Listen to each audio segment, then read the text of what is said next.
First tonight, junior doctors from the East Midlands protested in London today as part of their fight against the government's decision to impose a new contract. The doctors joined colleagues from across the country to hand in a petition to the Department of Health. The petition contained signatures collected during their recent strikes. A quarter of all those signatures were collected here in the East Midlands. Well, in a moment, we'll hear from one of those doctors who travelled to London. While they were there, the issue dominated Prime Minister's questions. Party leaders crossed swords over exactly how many people die after being admitted to hospital at weekends.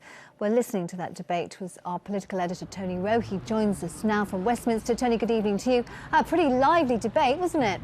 It was lively, it was also very personal, and I think for the first time we saw genuine anger from Jeremy Corbyn, the Labour leader.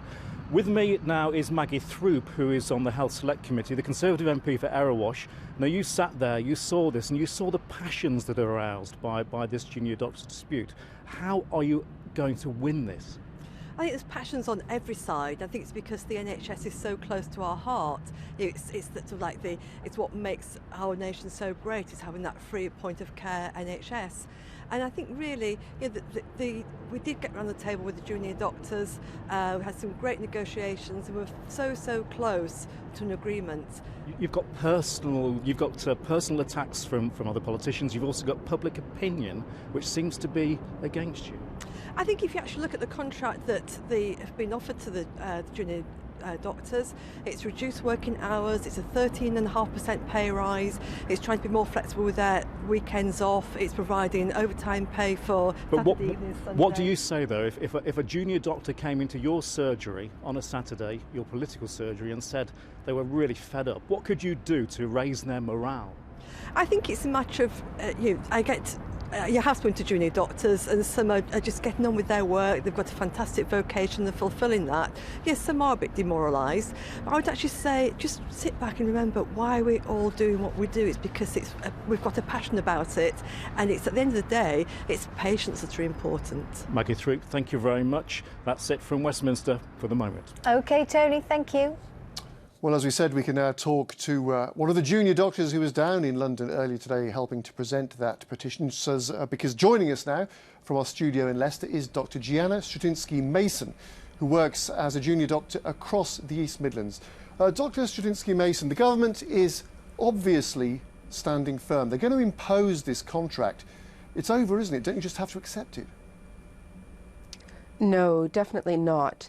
The BMA has proposed 3 further 48-hour industrial action dates where we're providing emergency-only care.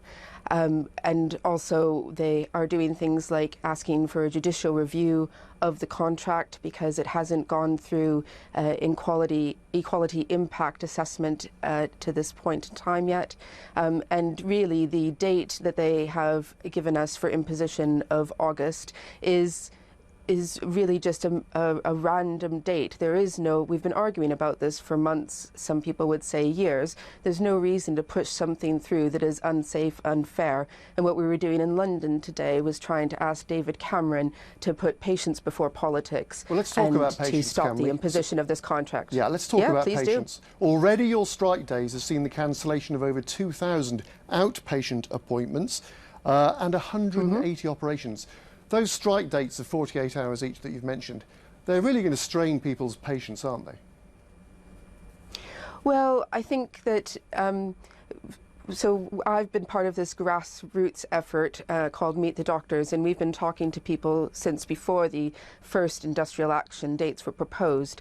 And what we have done is we've taken to the streets and we're talking to the public, and they have generally been very supportive of us. And like you said yourself, out of the over 50,000 signatures that we took to Whitehall today, about a quarter of those were from East Midlands. And when we're speaking to people on the street, I've actually had people tell me, my surgery is planned, my operation is planned for your upcoming strike date, but go for it, because the public know that is. Yeah, I'm sorry to interrupt. What's behind this is. Yeah, we're going to have to end it there. We've run out of time. Dr. Gianna Strutinsky-Mason, thank you very much indeed for talking to us.